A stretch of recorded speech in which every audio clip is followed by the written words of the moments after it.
Well, our next candidate standing in Arbory, Castletown, Malew, Cregeen, the sitting member, and it's going to be obviously first of all looking back for you slightly because you in education there was a lot of hoo-ha going on there.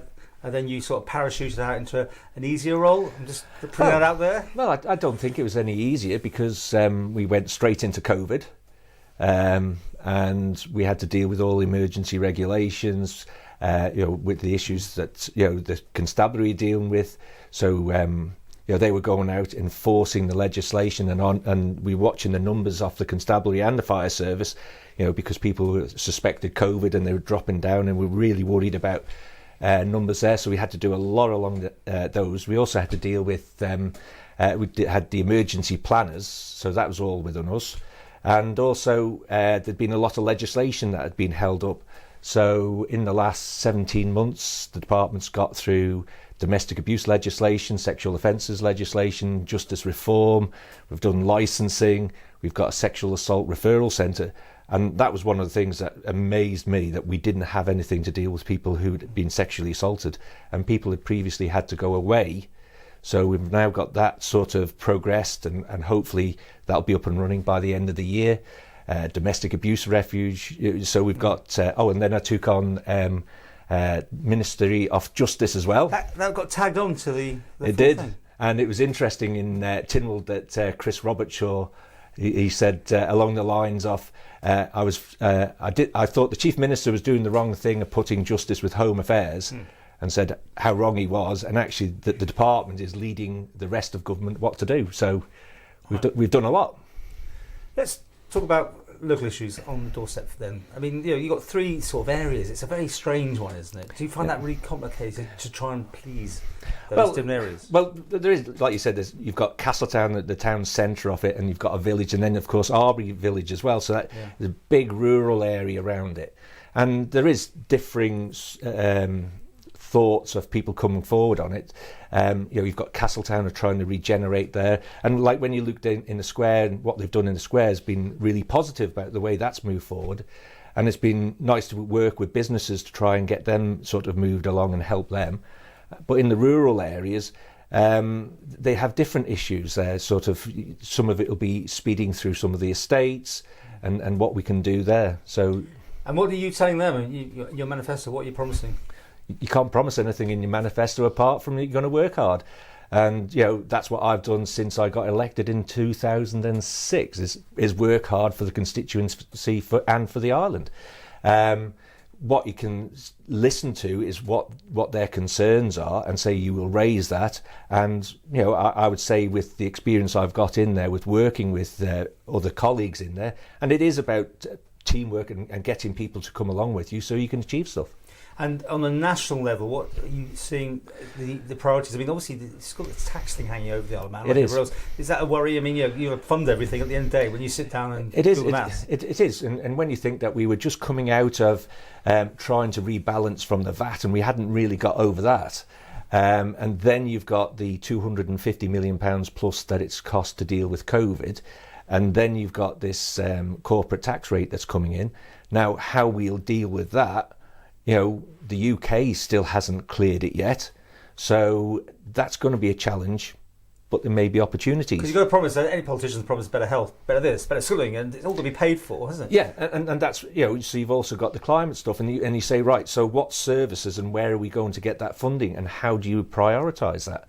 And that's going to be the key areas that, people say, well, what about health? Well, quite frankly, if you went and put all our income into a bucket, health could quite easily take all of that up. So part of it's been is that you've got to say to health, well, you've got to make sure that you're working efficiently as well. How have you fared with collective responsibility? Because you've been through the whole thing. I mean, this has been a very challenging 5 years, as you said. But sometimes there must be disagreements. Yet you have to toe the line, don't you? There is disagreements in there, and people say about scrutiny, and there's a lot of scrutiny that goes in Council of Ministers as well, because as you can imagine, you've got a number of people around the table, all got differing views, and everybody's scrutinising what's going through. And it's very much like I'm vice chair of the Emergency Advisory Group. And until a couple of weeks ago, I was chairing those meetings, and we were advising Council of Ministers that when they were changing it, that we should have held off a few weeks. We should have got more people vaccinated. We should have actually done some more PR on to make sure that people are aware. And these are the health people telling you this. And this is the emergency advisory group and all the people on that. So I'm going to Council of Ministers and I'm putting those points over. And of course, you weren't being listened to. And of course, the vote goes as the vote goes.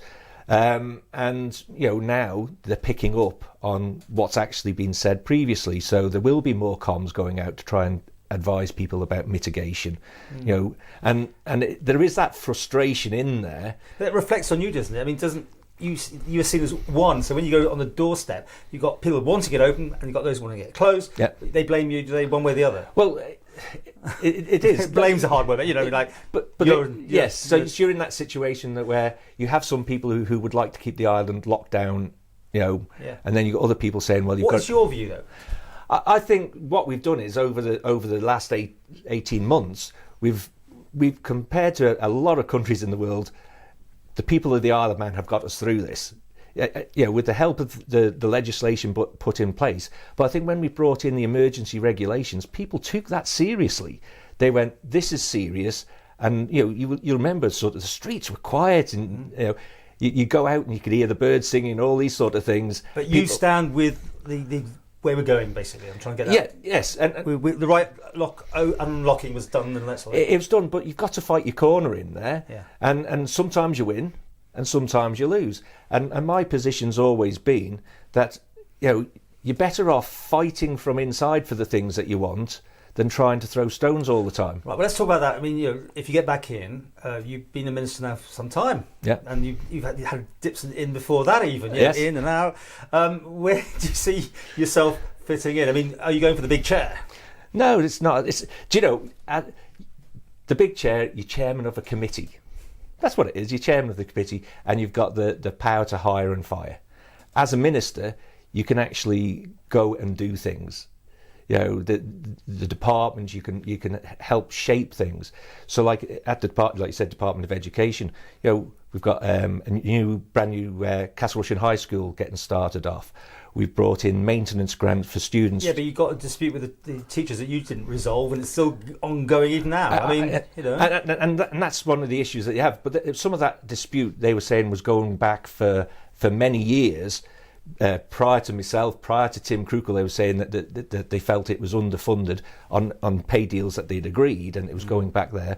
But then they were saying there's some cultural issues in there as well. It got personal, didn't it? I mean, I don't get too much on this particular thing, but do you find that's your best fit? Are you a people person that should be dealing with those sort of departments or not? I mean, yes, because I'm always Graham. It's Graham. I go out and it's Graham, and it doesn't matter what the job is. And policy and reform or something like that, where you're not forward-facing. I'm not trying to be, but what do you think would fit you better? Where would you like to go on the next time round? I would like a department where you can actually doing things. Which one? I've had this on the doors. People have said, and do you know what? I'm enjoying my time in Department of Home Affairs, just as Justice and Home Affairs, because as you'll have seen, we've done quite a lot, and we've worked with committees. We've got this review of the legal services coming on. Department of Enterprise, I think, is a real sort of, you can actually go and influence how the economy and jobs are in the Isle of Man. So there's all those sort of things. They have money to spend, don't they? They have budgets. Well, other departments have budgets as well. But it does seem they get what they want almost. Is it? Or is that too hard? No, do you fight that one as well? I don't think they do. They've got to go and generate that income. Yeah. And it's quite interesting that during my time when I was in the Department of Economic Development, even now, and this is sort of 5 years plus on since I was in the department, I still have businesses coming to me asking for assistance, trying to start up here, and asking me to see if I can help them through that. So it's nice that businesses think that they can come to you still, even though you're not in that department, and you can help them. So Department for Enterprise? Or where I am. Or where you are? Yeah. I've always done a job what people have asked me to do, so... Yeah.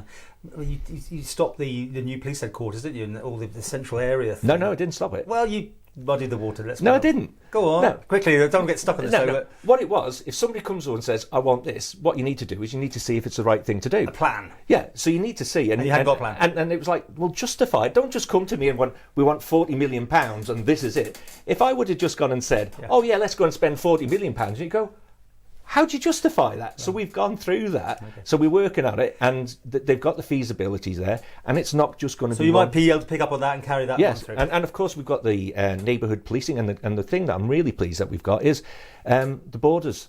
You know, we've brought in the police and customs at the borders again, and you'll have seen from Operation Strongbox how effective that's been. Didn't get the flume sorted, but that's another story, and it's another day. You can pass that on. Just to finish with, who is your preference for the Chief Minister? I haven't got one at the moment. Well, come on. I'll tell you why. Why? Because it all depends who's going to be in the team. I understand that, but you have to vote for somebody. Yeah. And the public probably want to have a good guess because they have nothing to do with this. So very quickly, who do you want? It all depends who's in the team. You can't choose a manager if the team is not people that you think are going to be working well. You know yourself, when you're working with people, it doesn't matter who the head is, it's the team beneath it that makes it.